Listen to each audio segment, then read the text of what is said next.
오늘 우리가 1장 마무리를 하게 될 텐데요. 바울은 디모데에게 어려움에 처한 이 에베소 교회를 목회하도록 하면서 다른 교훈을 가르치는 거짓 선생들을 막고 그리고 바른 교훈을 가르치도록 했습니다. 그리고 지난 시간까지 바울의 개인적인 그러한 경험과 또 간증을 통해서 성령 하나님께서 바른 교훈을 통해서 주시는 그러한 신자 안에 나타나는 참된 변화들이 무엇인지를 살펴보았습니다. 여러분, 어떤 면에서 우리가 2주에 걸쳐서 살펴봤던 그러한 요소들은 우리가 어떻게 할 수 있는 것들은 아니었습니다. 거듭나고 성령께서 우리 안에 은혜를 주실 때에 우리 안에 저절로 생겨나는 변화들이었습니다. 주어지는 것들이죠. 하지만 복음은요, 그렇게 끝나지는 않습니다. 복음은 우리 안에 분명한 변화들을 우리 안에 주지만 또한 그 변화들 안에서 우리에게 명령하고 요청하는 것들이 있습니다. 복음에 합당한 삶을 사는 것, 복음에 따라 사는 삶이 성도 안에는 반드시 따라와야 된다는 겁니다. 이 복음에 합당한 삶은 여러 영역들, 여러 국면들이 있습니다. 성품과 관련된 부분도 있고요, 또 지식적인 부분도 있고요, 또 우리가 의지적으로 순종하고 또 따라가야 되는 그러한 모습들도 있습니다. 오늘 본문이 보여주는 복음에 합당한 삶은 선한 싸움을 싸우는 것, 그리스도의 군사로서 살아가는 성도의 모습을 다루고 있습니다. 18절 한번 보십시오. 우리 18절 같이 읽겠습니다. 아들 디모데야, 내가 네게 이 교훈으로서 명하노니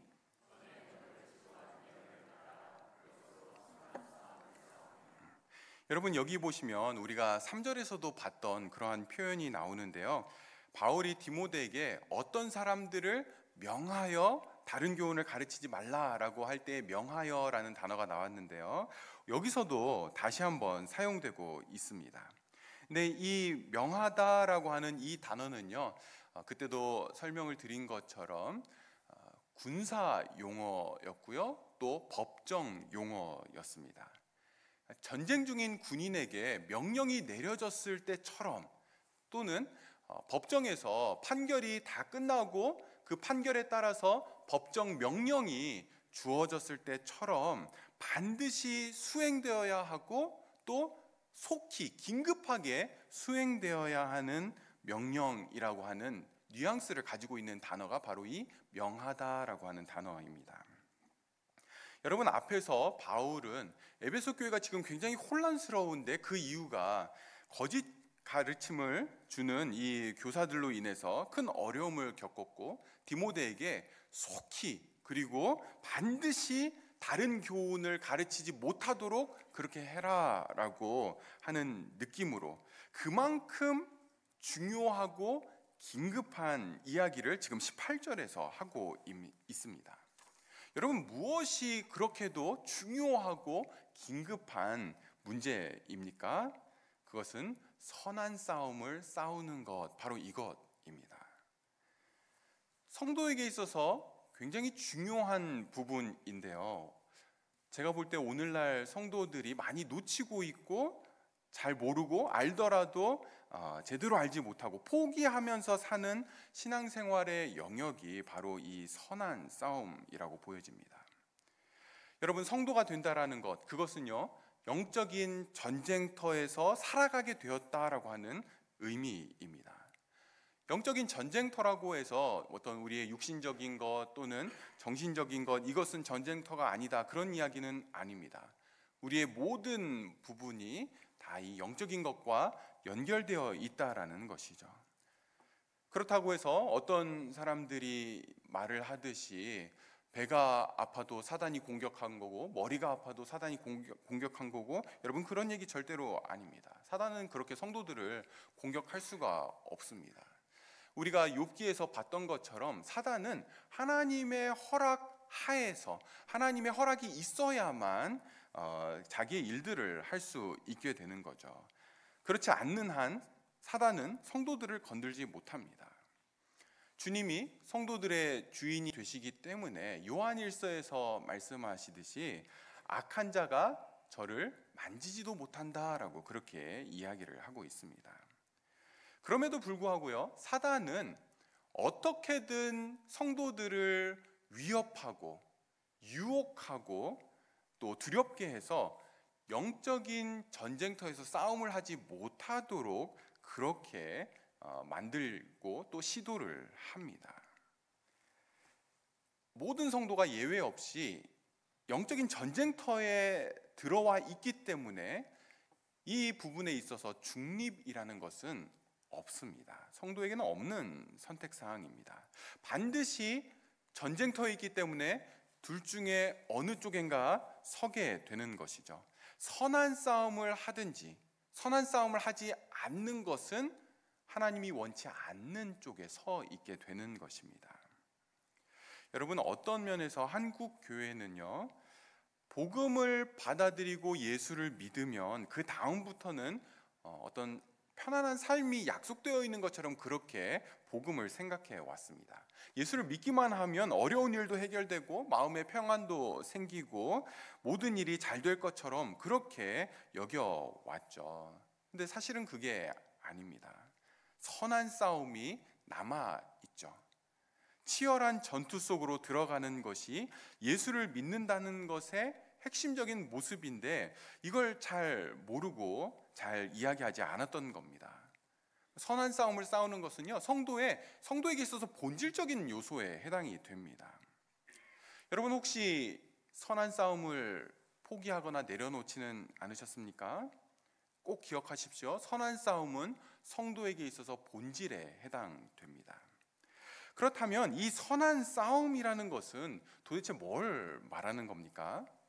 사실 오늘 본문에서 이것이 선한 싸움이다 이렇게 말해주지는 않고 있습니다. 대신 저는 문맥을 통해서 쭉 볼 때에 바울이 디모데에게 이 선한 싸움을 싸우라고 할 때 가지고 있었던 마음이 무엇일까라고 보면 에베소 교회가 위기 상황에 있을 때 권면한 그러한 말씀들이 전체적으로 포함이 된다. 1장 앞부분에서 살펴봤던 그 내용들이 전체적으로 포함된다라고 생각합니다. 그렇게 보는 것이 문맥적으로 맞지 않나라고 보는 거죠. 여러분, 바울은 다른 교훈과 바른 교훈을 비교하면서 디모데에게 교회 안에서 다른 교훈을 가르치지 못하게 하고 대신 바른 교훈이 성도들 안에 만들어내는 그런 변화들이 무엇인지를 얘기해 왔습니다. 여러분, 기억을 한번 더듬으면서 정리를 좀 해볼까요? 여러분이 눈으로 성경을 좀 보시면서 쫓아오시면 되는데요. 먼저 5절을 보시면 바른 교훈은 사랑으로 나아가게 되는데요. 청결한 마음과 선한 양심과 거짓이 없는 믿음에서 나오는 사랑으로 우리를 데려갑니다. 또 율법을 바르게 사용할 때 율법은 우리의 죄악을 깨닫게 하죠. 11절에 있듯이 이 복음은 우리로 하여금 이것이 하나님의 영광의 복음임을 보게 합니다. 또 12절에서 바울은 자신을 능하게 하시고 충성되게 여기시고 직분을 맡기셨다라고 하는 것에 대한 감격과 감사를 가지고 있습니다. 왜 그렇습니까? 복음 안에서 자기 자신을 보니까 이러한 은혜를 받기에 부적합한 자임을 알았기 때문이죠. 과거에 자기가 비방자였고 박해자였고 폭행자였는데 주님이 자신을 긍휼히 여기셔서 은혜가 자기에게 주어졌다라는 것을 분명하게 알고 있습니다. 여러분, 14절로 가시면요, 이 은혜는 바울 안에서 뭘 만들어냈냐면 예수 그리스도 안에서의 믿음과 사랑, 그분을 향한 믿음과 사랑을 만들어냅니다. 또 15절에서 바울은 지금 현재 자신은 사도나 또는 성도들과 비교될 대상이 아니고 죄인들과 비교해야 되는데 그 죄인들 중에서도 자신이 괴수라고 고백을 합니다.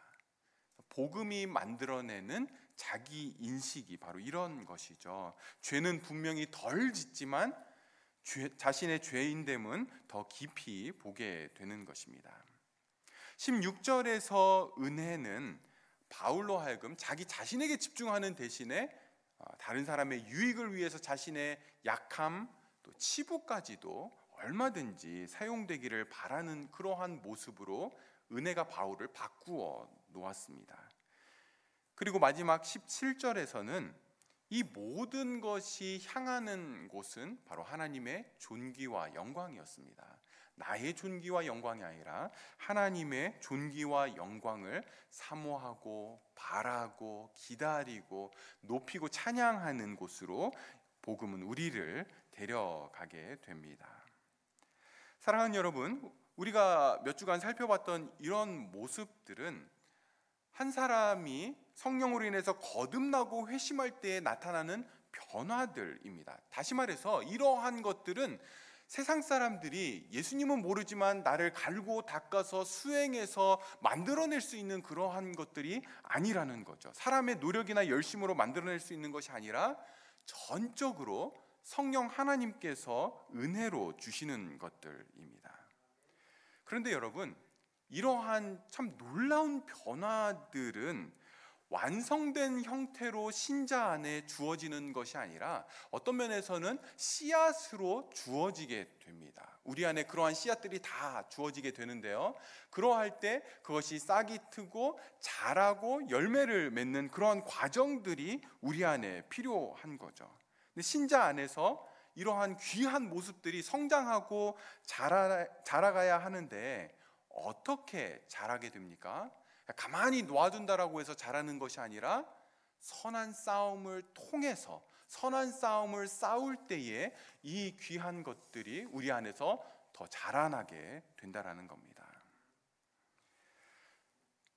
나를 사랑하는 것에서 예수님을 사랑하고 다른 사람들을 유익하게 하고 사랑하는 이 일들 언제 더 커집니까? 내면 안에서, 우리 안에서 선한 싸움을 싸울 때에 사랑은 우리 안에서 더 자라가게 되는 것이죠. 느껴지는 그대로 놓아두면 안 된다라는 겁니다. 대신 말씀이 우리에게 보여주는 그곳으로 나를 쳐서 데려가는 이 싸움들을 해야 한다는 겁니다.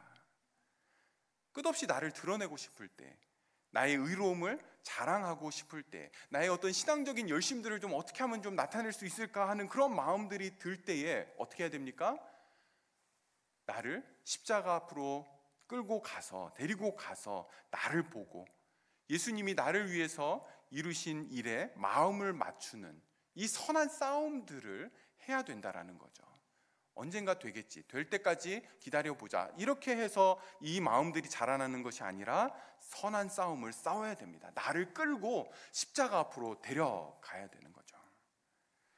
내가 그래도 이만하니까 하나님이 나를 사랑하시고 나에게 은혜를 주시는 거지, 이런 마음들이 우리 안에 들죠. 그럴 때 어떻게 해야 됩니까? 하나님의 거룩하심 앞에 나를 세우는 작업들을 해야 됩니다. 내가 얼마나 죄인 중에 괴수인지를 다시 확인하는 싸움, 선한 싸움을 해야 됩니다. 가만히 놔두면 안 됩니다. 나의 영광을 드러내고 싶고 나의 존귀함이 칭찬받기를 원할 때 우리는 복음 앞에 서서 얼마나 영광스러운 은혜가 나에게 주어졌는지를 확인하고 마음에 새기는 이 선한 싸움들을 해야 됩니다. 그래야만 은혜로 주어진 그 귀한 모습들이 우리 안에 자라가고 참된 변화들을 더 일으켜가게 되는 것이죠. 여러분, 바울이 이런 모든 과정들, 이런 모든 것들을 싸움이라고 표현한 것에 여러분들은 주목하셔야 됩니다. 싸움입니다. 치열한 거죠. 아픔이 있고 하기 싫고 귀찮고 훈련해야 되고, 싸우는데 소파에 앉아서 뒤로 기대고 가만히 편하게 이렇게 싸울 수는 없는 거죠. 앉아있지 못하게 하는 부분입니다. 싸움이기 때문에 일어나야 되고 준비를 해야 됩니다. 여러분, 이 선한 싸움은요, 언제나 우리의 본성을 거스르는 불편한 자리에 서게 만듭니다. 본성은 하기 싫어하는, 본성은 하고 싶은 게 따로 있는데 대부분의 선한 싸움은 그 본성에 반하는 그러한 싸움인 거죠. 성도 여러분, 기독교 신앙에 있어서 어떤 것보다도 우리의 죄악된 본성을 거스르는 것은 가장 힘든 싸움 중에 하나입니다. 교회 안에서 주일날 또는 주중이든 성도들을 위해서, 교회를 위해서 봉사하고 섬기는 것, 이것도 쉽지 않죠. 참 귀한 일들입니다. 그런데 여러분, 더 어려운 것은요, 날마다 내가 죄인임을 확인하기 위해서 하나님 앞에 나를 세우는 이 작업들은 훨씬 더 어렵습니다. 사랑하기 위해서 마음에 들지 않는 사람, 껄끄러운 사람, 보기 싫은 사람, 주일날 일부러 찾아가서 웃으면서 맞아주고 반갑게 인사하는 것, 여러분, 내 안에서 치열한 싸움들을 통과해야만 이 일들을 가능하게 만들죠. 본성은 그냥 알고 싶지 않고 그냥 내 자리에 앉아 있고 친한 사람들끼리만 앉아 있고 싶어 할 겁니다.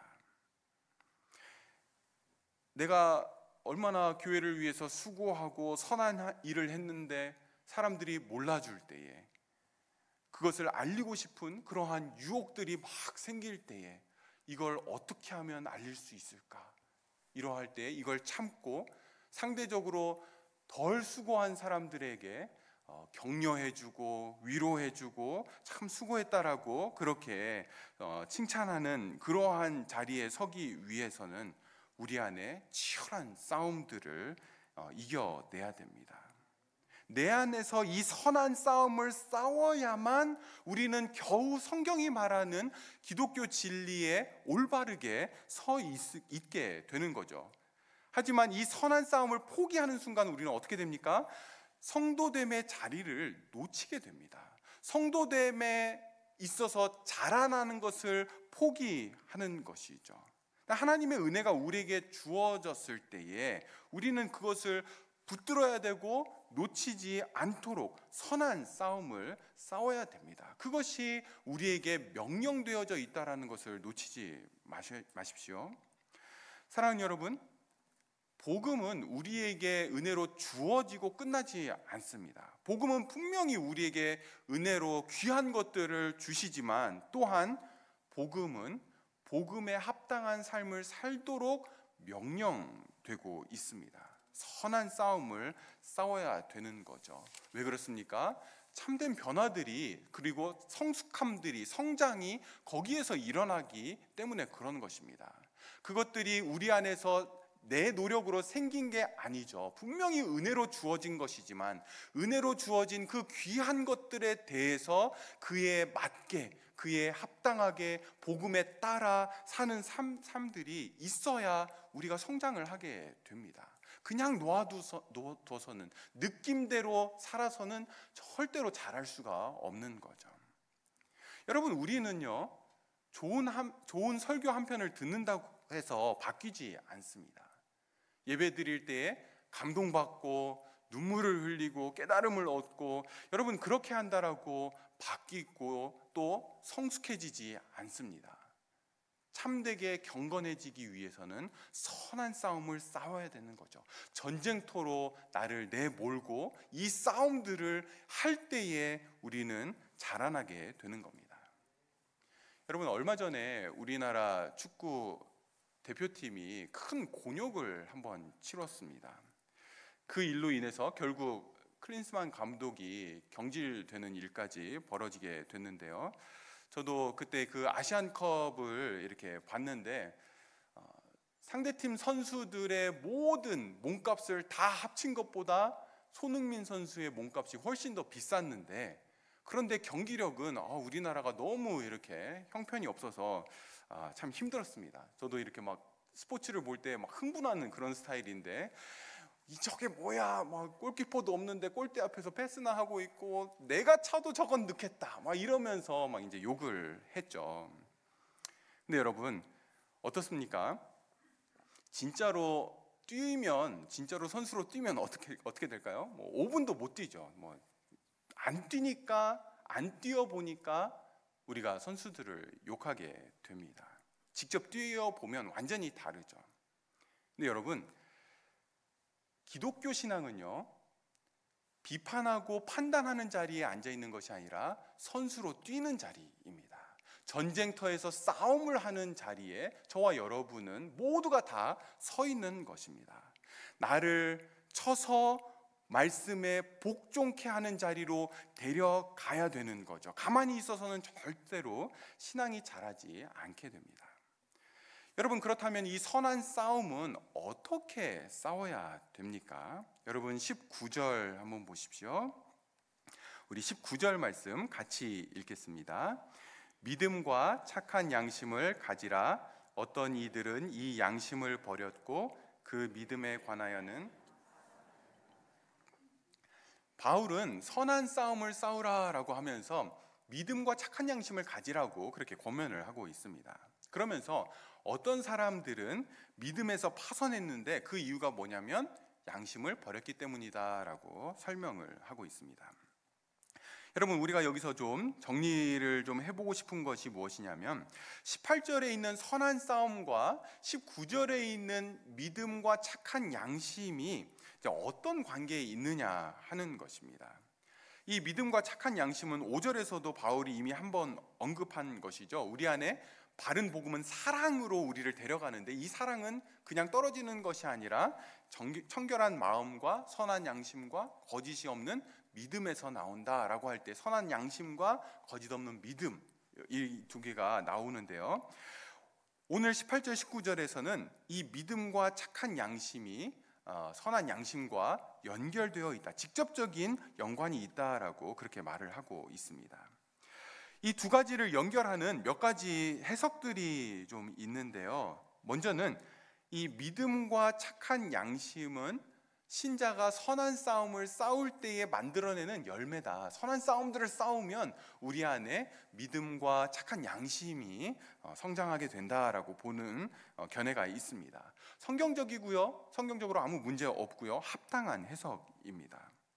또는 이 믿음과 착한 양심이 선한 싸움을 싸우는 직접적인 무기가 된다라고 그렇게 보는 견해가 있습니다. 믿음과 착한 양심으로 이 선한 싸움을 싸운다라는 거죠. 이것도 성경적이고 참 좋은 해석입니다. 그런데 제가 보는 관점은요, 이 믿음과 착한 양심이 선한 싸움이 일어나는 전장이라고 보는 겁니다. 다시 말해서 이 선한 싸움의 승패를 가르는 중요한 전략적인 전쟁 그 터가 어디냐면 바로 이 믿음과 착한 양심이라는 거죠. 그래서 마귀가 우리를 공격할 때에 우리의 그 믿음과 착한 양심을 무너뜨리기 위해서 공격을 하고, 우리도 이 싸움에서 승리하기 위해서는 믿음과 착한 양심을 가지는 것이 너무나 중요하다라는 겁니다. 여러분, 이 믿음과 착한 양심은 두 가지가 같이 있을 때에 균형 잡힌 그러한 신앙생활을 할 수 있습니다. 마귀는 어떤 면에서는 하나는 하도록 놔두고 하나만 빼앗기도 합니다. 전략적으로. 여러분, 존 스토트 목사님은 이 믿음과 착한 양심에 대해서 설명하면서 믿음에 관하여 파선했다라고 하는 이 표현에서 믿음의 정관사가 붙어 있는데요, 그 믿음에 관하여 파선했다라고 하면서 이게 어떤 특별한 기독교의 객관적인 진리를 말하는 것이다라고 설명을 합니다. 그러니까 믿음이라고 할 때 우리 안에 어떤 믿는 믿음 이거를 나타낸다기보다는 기독교의 중요한 교리를, 객관적인 진리를 나타내는 거다라고 그렇게 이야기하고요. 동시에 우리 안에 양심의 거리낌이 없는 그러한 모습들, 착한 양심은 우리 안에 있는 주관적인 요소다라고 이야기를 합니다. 객관적인 진리와 그 다음에 주관적인 그러한 선한 양심, 이 두 가지가 같이 우리 안에 살아 있어야 된다라는 겁니다. 로마서 10장 10절에 보시면 이렇게 이야기를 합니다. 사람이 마음으로 믿어 의에 이르고 입으로 시인하여 구원에 이른다. 마음으로 믿어 의에 이르고, 마음으로 믿는 것은 기독교 신앙에 있어서 개인적인 어떤 주관적인 부분이라면, 입으로 시인하는 것은 공적인 고백이고 객관적인 그 진리를 붙드는 것이라고 그렇게 볼 수 있는 거죠.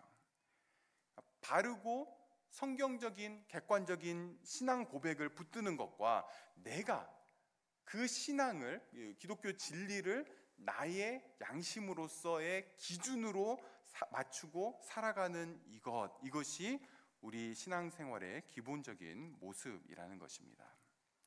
여러분, 우리 교회 홈페이지를 보셨는지 모르겠지만 교회 홈페이지에 가보시면 우리 교회가 믿는 진리는, 믿음은 이것입니다 라고 해서 이렇게 12가지로 요약 정리해 놓은 것이 있습니다. 12신조라고 불리는데요, 12개의 문항으로 1907년에 우리 교회, 한국 교회의 우리 신앙의 선배들이 기독교의 핵심 믿음을 정리해 놓은 것을 우리도 믿습니다라고 해서 그렇게 교회 홈페이지에 올려 놓았습니다. 이런 것이 객관적인 믿음에 해당이 되는 거죠.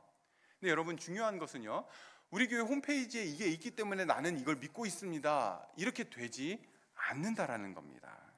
또는 우리 교회가 개혁주의적인 교단에 속해 있고 우리 교회 목사님들이 다 그러한 신학교 출신이고 그렇다라고 해서 우리가 믿음을 붙들고 있는 것, 객관적인 믿음을 붙들고 있는 것이 아니라는 거죠.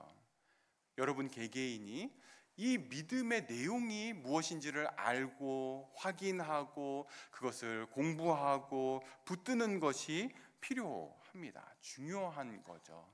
또 교회 리더십들을 세울 때, 직분자들을 세울 때에 이 신앙을 고백하고 있는지, 목회자들을 세울 때에 개혁주의적인 성경적인 그러한 믿음을 따르고 있는지 확인하는 것은 너무너무나 중요한 부분입니다. 이에 반해서 양심은 개인적인 것이죠. 우리가 앞에서도 5절에서 선한 양심에 대해서 살펴볼 때 양심이라는 것은 하나님께서 사람 안에, 우리 안에 두신 옳고 그름을 분별하는 기준이라고 했습니다. 그래서 이 양심을 내면의 규범 이렇게 부르기도 하는데요, 양심을 따른다라는 것은 마음에 거리낌이 없다, 이런 이야기죠. 문제는 양심이 어떤 종이에 써 있는 기준이 아니라 우리 안에 있는 기준이다 보니까 양심에 화인을 맞으면 이 기준들이 이렇게 왔다 갔다 하게 됩니다. 무너지게 되는 거죠. 처음에는 어떤 일들을 할 때 양심이 좀 이게 마음이 내키지 않는데, 거리낌이 있는데 하다가도 한 번, 두 번, 세 번, 네 번 하다 보면 그런 마음들, 거리낌들이 없어지게 됩니다. 여러분 19절 중간에 보시면 어떤 이들은 이 양심을 버렸고 그 믿음에 관하여 파선했다라고 이야기를 하고 있는데요, 여기 양심을 버렸다라고 하는 것은 마음에 거리낌이 있는데 어떤 연약함으로 인해서 그걸 못하는 것, 그런 이야기가 아니라 적극적으로 거부하는 것, 의도적으로 그걸 거부하는 것을 말하는 겁니다. 그것이 어떤 믿음의 모습이 되었든지 아니면 성경적인 가르침이 되었든지, 도덕적인 것은 말할 것도 없고요, 나의 양심의 기준에 맞지 않는데도 그것을 덮어버리고 무시하고 또 자신의 욕심과 이익을 위해서 양심의 소리를 이렇게 그것에 대해서 귀를 막아버리는 겁니다. 의도적으로 거부하는 거죠. 양심을 그렇게 대했기 때문에 믿음에 관하여 파선했다라는 겁니다. 그게 성경에 있는 이야기지 지금 현실에서 어떻게 실제로 그렇게 살 수 있겠어. 예수님이니까, 바울이니까, 베드로니까 이렇게 할 수 있지. 그거는 나는 못해. 그거는 진짜 이상적인 거지, 말이 그렇다라는 거지, 그냥 그 참고하라는 거지. 여러분, 이러한 마음들, 이러한 모습들이 전부 다 의도적으로 양심을 거부하는 것입니다. 그리고 이런 일들이 계속 쌓이게 될 때에 우리의 양심은 무뎌지게 되죠. 올바른 기준들을 놓치게 되는 겁니다. 여러분, 여기 19절에 어떤 이들은 양심을 버렸고 그 믿음에 관하여 파선했다라고 할 때 성경 원문으로 보면 양심을 버렸기 때문에 믿음에 관해서도 파선하게 되었다라고, 이런 의미로 기록이 되어 있습니다. 믿음에 대해서 파선하는 것이, 믿음이 좋았는데 어느 날 아침 보니까 믿음이 다 사라지고 다 깨졌다, 이런 이야기가 아니라 양심을 버리고 거부하는 일들이 쌓이다 보니까 결국은 어디까지 가냐면 성령 하나님께서 우리 안에 주신 믿음에 대해서도 파선하는 일들이 생기게 되는 거죠. 양심을 통해서 성령께서 말씀을 하시는데 이것에 대해서 무시하고 거부하고 그리고 그런 일들이 여러 번 일어나다 보면 결국은 믿음에서 파선하는 일까지 가게 된다라는 겁니다. 제가 대학생 때 봤던 책 중에 No Dating이라고 하는 그러한 책이 있습니다. 영어로는 I Kissed Dating Goodbye라고 하는 그런 책인데요. 성경적으로 이성교제에 대해서 너무너무 잘 쓴 그러한 책이어서 제가 이렇게 자주 봤던 책이었습니다. 근데 이 책의 저자가 조슈아 해리스라고 하는 그러한 목사님인데요. 저랑 나이가 같더라고요. 그 당시에 보니까. 그런데 이미 대학생 때 베스트셀러의 작가가 되어 있었고요. 또 이분이 성경적으로 설교를 굉장히 잘해서 젊은 나이에 굉장히 큰 대형 교회의 담임 목사로 부임해서 사역을 참 잘했습니다. 그래서 이분이 있는 동안 개혁주의 노선에서 북미 교계를 굉장히 섬겼던, 그리고 젊은 다음 세대들 중에서 가장 크게 영향력을 미치던 그러한 목사님이었습니다. 근데 5년 전쯤에 이분에 대한 기사가 났는데 그 내용을 보니까 이분이 목회를 그만두고 아내와 이혼을 하고 그리고 동성애자들이 모이는 그런 프라이드 모임에 가서 그들과 함께 하고, 더 충격적인 거, 가장 충격적인 건 뭐였냐면 이분이 이제 나는 하나님 더 이상 안 믿는다, 하나님 없다, 무신론자다, 나는, 이렇게 커밍아웃하는 일들이 적혀 있는 기사였습니다. 저에게는 상당히 충격적인 그러한 사건이었는데요.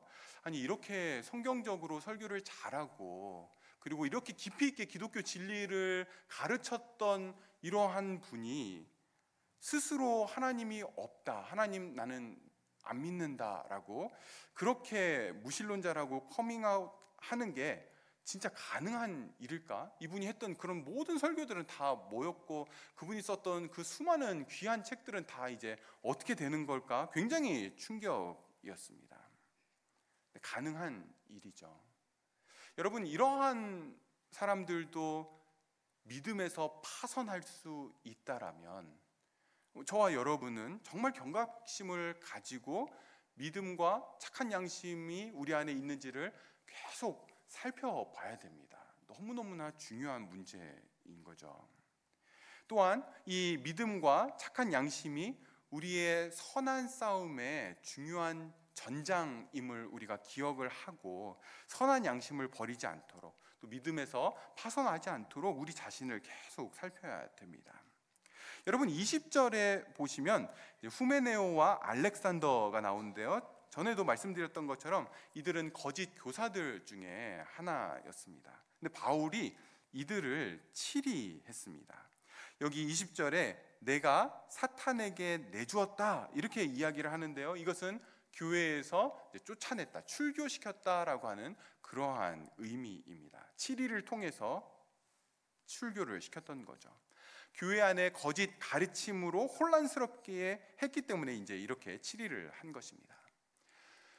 여러분, 우리 교회도 이 치리를 중요하게 생각하는 교회 중에 하나입니다. 근데 치리는 두 가지 큰 목적을 가지고 있는데요.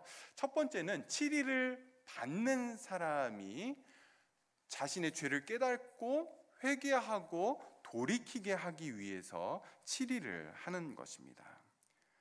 잘못을 하고 있는데, 죄를 지었는데 깨닫지 못하고 또 돌이키지 않을 때 우리가 아이들을 훈계하고 훈육하는 것처럼 그렇게 책망하고 징계를 내리는 거죠. 그러나 이것은 그 사람이 돌아오기를 원하는 사랑의 마음으로 하는 것이기 때문에 언제든지 회개하고 돌이킬 때에 교회는 그를 사랑으로 용서하고 받아주는 것입니다.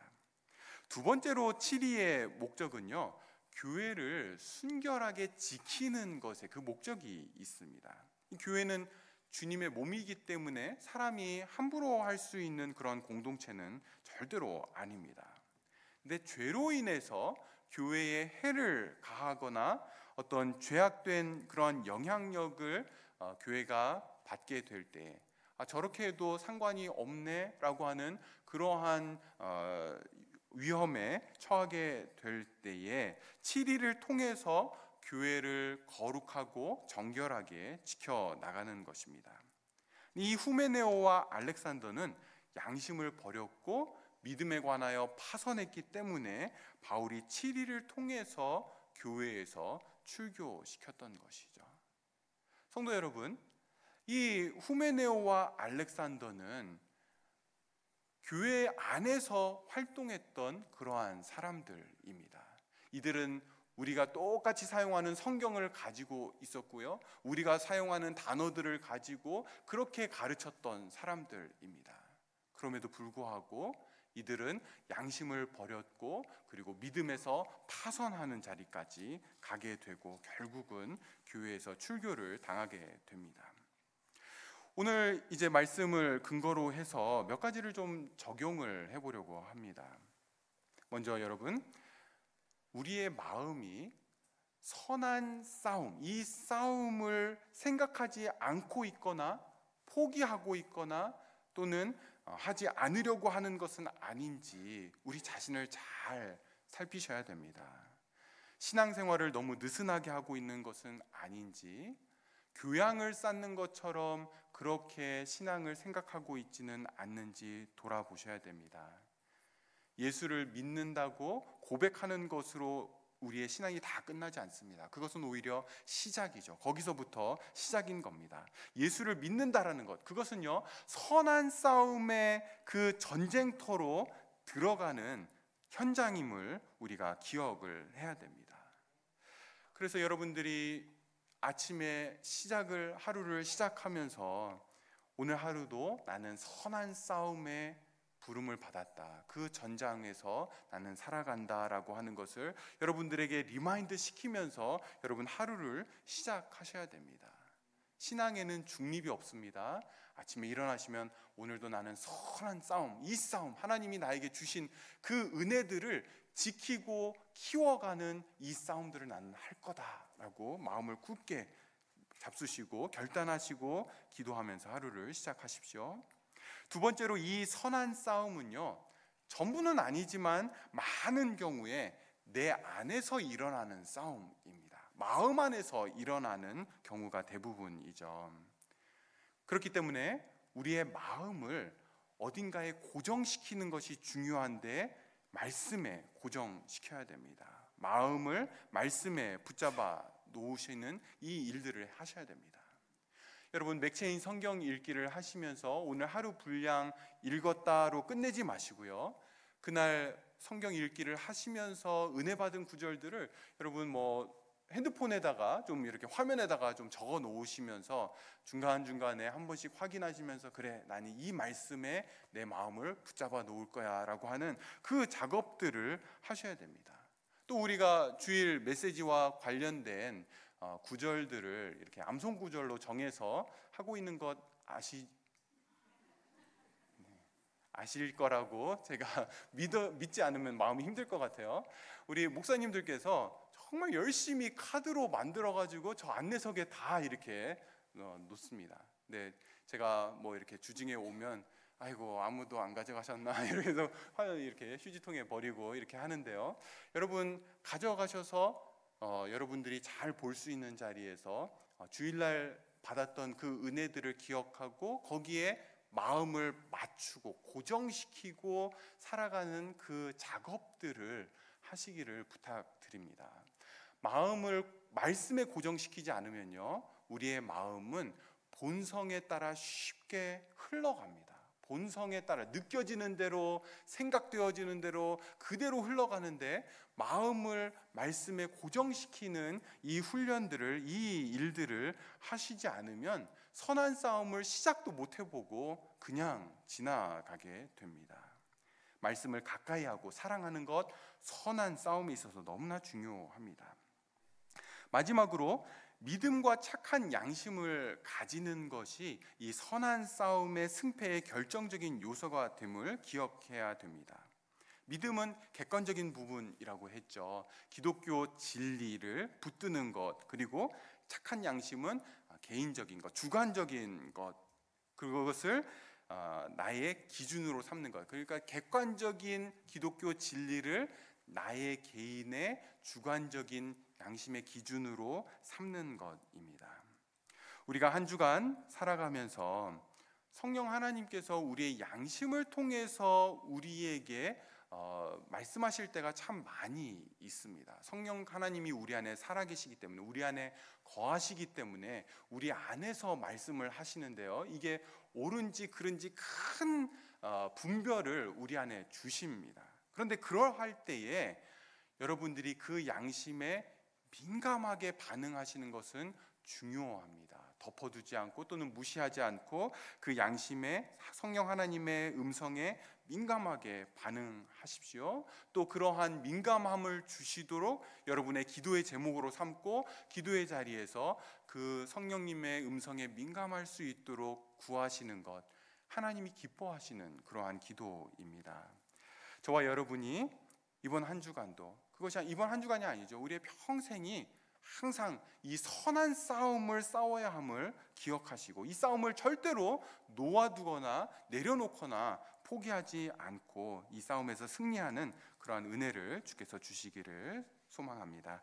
함께 기도하겠습니다. 이 시간 우리가 같이 기도할 때에 들은 말씀을 가지고 나는 이 선한 싸움을 어떻게 하고 있는가, 혹시 그냥 내려놓고 있지는 않은지, 편하게 하려고 하고 있지는 않은지 우리 자신들을 돌아보고, 또 믿음과 또 착한 양심에서 이 싸움이 일어나는 것을 우리가 기억하고 들은 말씀 가지고 우리 같이 기도하도록 하겠습니다.